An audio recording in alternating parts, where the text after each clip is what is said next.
人はすべて神について考える。神は思想であり概念である。しかしそれは人間の思考を超越した何かである。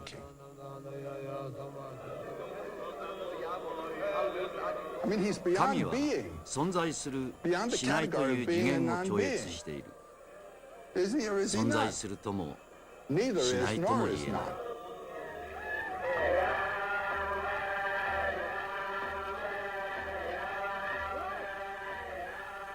あらゆる神、あらゆる神話、あらゆる宗教には真実がある。それは人と宇宙の神秘を象徴するものとしての真実なのだ。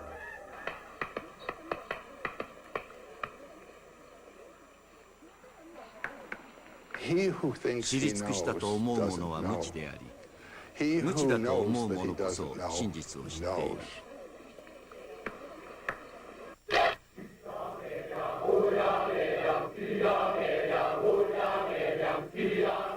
神話は今も真実である。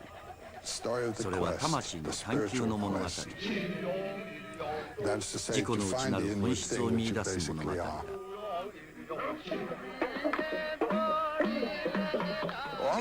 神話は人に問いかける。お前は生まれ変わったのか。獣としては死に、人間としてよみがえったのか。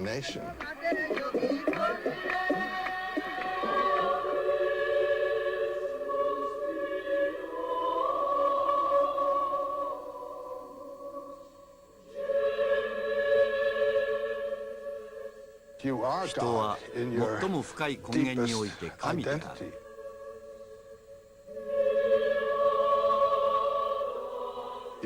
人は神と一体なのだ。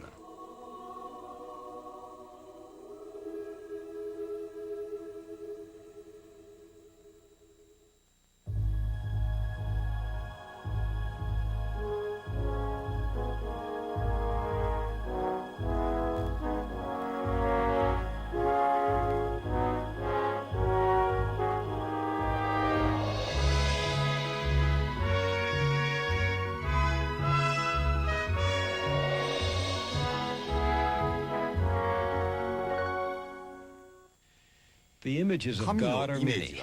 Joseph Campbell called them the masks of eternity and said they both cover and reveal the face of glory. All our names and images for God are masks, Campbell said. They signify that ultimate reality, which by definition transcends language and art. A myth is a mask of God too, a metaphor for what lies behind the visible world. As teacher, scholar, and writer, Joseph Campbell spent his life in the study of comparative religion. He wanted to know what it means that God assumes such different masks in different cultures. We go east to Suez and see people dancing before a bewildering array of fantastic gods. When those people come here, well, Campbell told the story of the young Hindu who called on him in New York and said, "When I visit a foreign country, I like to acquaint myself with its religion. So I've bought myself a Bible, and for some months now I've been reading it from the beginning. But you know, I can't find any religion in it." Campbell, who became president of the American Society for the Study of Religion, was at home in the sacred scriptures of all the world's great faiths. He found comparable stories in them, stories of creation, of virgin births, incarnations, death and resurrection, second comings, judgment days. Quoting one of his favorite Hindu scriptures, which he translated from the Sanskrit, he concluded that truth is one. The sages speak of it by many names. Joseph Campbell began his journey into this literature of the spirit after his imagination was excited by a visit to the Museum of Natural History in New York when he was just a boy. We met there a few months before his death and talked through a long evening about the masks of eternity.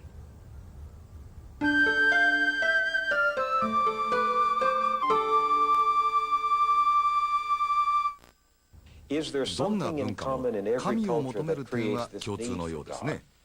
そうですね。なぜ人が共通して神というものを考えるようになるかというと、こういうことではないでしょうか。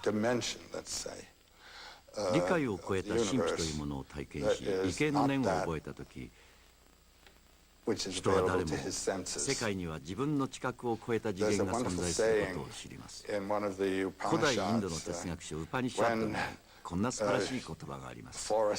沈む夕日やそびえ立つ山やそこかしこにある美を目にしたとき、人は立ち止まり思わず声を上げる。それは神に触れた瞬間なんだ。人は脅威を実感し、圧倒的な力を体験します。それは自然の中で生きる人間なら日々感じていることです。そして人は人間の次元よりはるかに巨大な何かが存在することを知るんです。西洋の思想ではおおむね神はエネルギーの源と考えられています。一方、東洋の思想やいわゆる原始的な思想では、ほとんどの場合、神はエネルギーを体現するものです。エネルギーの入れ物のようなものです。エネルギーの源ではありません。そして神の性格は、どんなエネルギーを体現しているかによって決まります。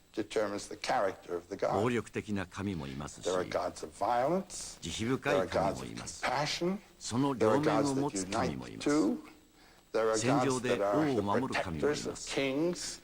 これらの神は暴力、慈悲などそれぞれのエネルギーを体現しているんです。ではエネルギーの源とは何でしょう。私たちを照らすこの光の源は何か。それは全くの謎です。さまざまな神もしくはエネルギーが拮抗し合うなら無秩序になりませんか。生きるとはそういうことです。私たちの心の中でも何かをしようと思うと葛藤が生じます。例えば人と接するとき、取り得る行動の選択肢はいくつもあり、拮抗し合っています。その中からどれかを選ばなくてはならないのです。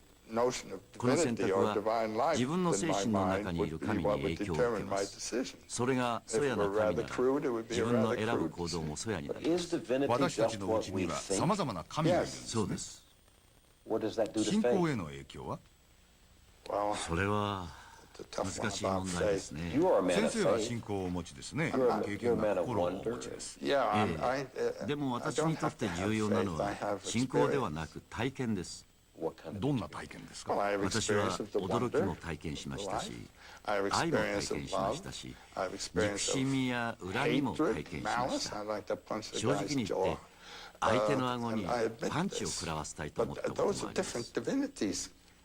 これらの体験はいわば私の中で働くさまざまな神々を象徴するものです。私は子供の頃カトリック教徒として育てられ、自分の右側には天使、左側には悪魔がいると教えられました。自分がどんな行動をとるかは天使と悪魔のどちらが強いかによって決まるというのです。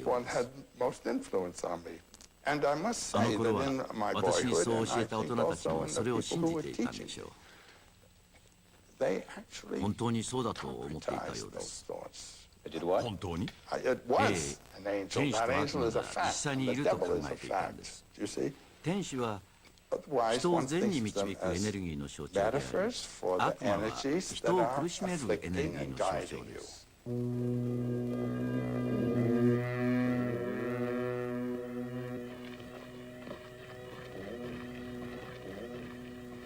東洋では神は自然に近いものです。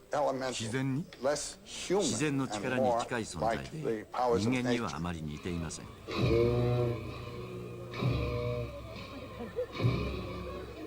私は神をさまざまなエネルギーを表すものと捉えています。そのエネルギーの一部が愛や憎しみ、慈悲、同情といった人間のエネルギーなんです。先ほど言ったように東洋の思想では神はエネルギーの源ではなくエネルギーを体現するものです。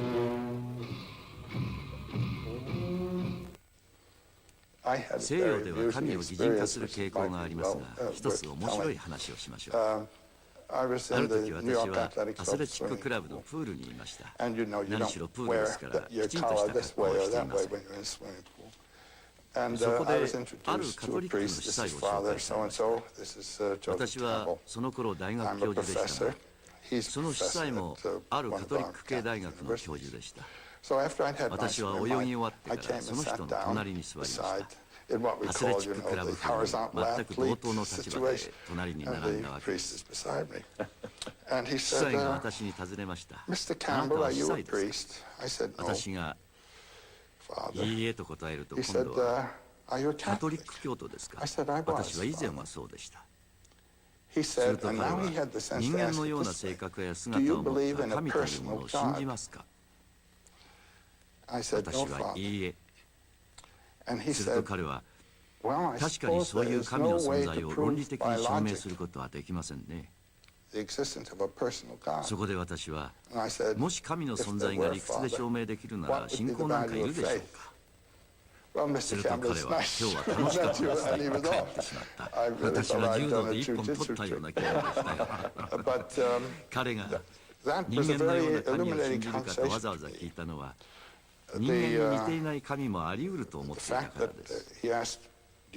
カトリックの司祭が東洋的な自然に近い神の可能性を意識していたのです。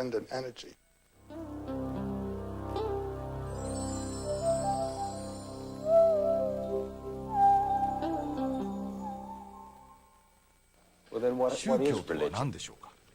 宗教という言葉はラテン語の再び結びつけるという意味の言葉から来ています。人間をその源に再び結びつけるということです。人間は一人一人孤立して生きていますが、実は同じ生命を持っています。その分離していた生命をただ一つの生命に再び結びつけるということです。先生の友人である偉大な心理学者ユングはこう言いました。最も強力な宗教的イメージは円である。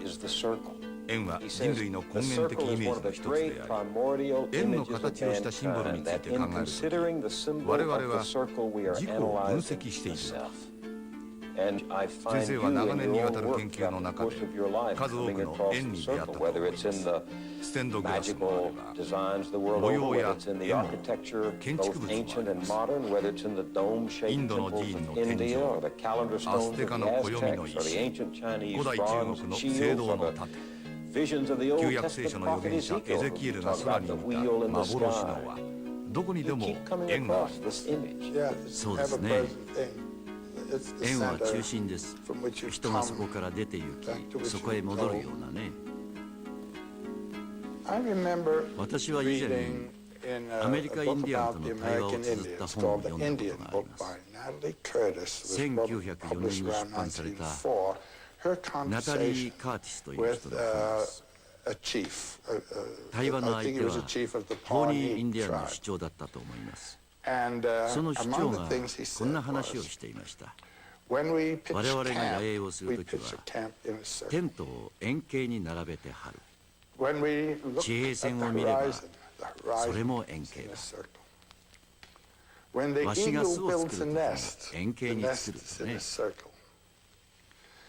哲学者のプラトンもこう言いました。魂は円である。円は完全なもの、欠けるところのないものを表すと言います。円に囲まれたものは一つの完結した世界です。これが円の空間的意味です。時間的な意味では円は人がそこから出てまた戻ってくるところです。円は始まりであり終わりなんです。神が始まりであり終わりであることに似ています。円は時間においても空間においても完全なもの、完結したものを表すんです。始まりもなく終わりもない。果てしなく回り続けます。1年もそうです。1月から始まって2月、3月、4月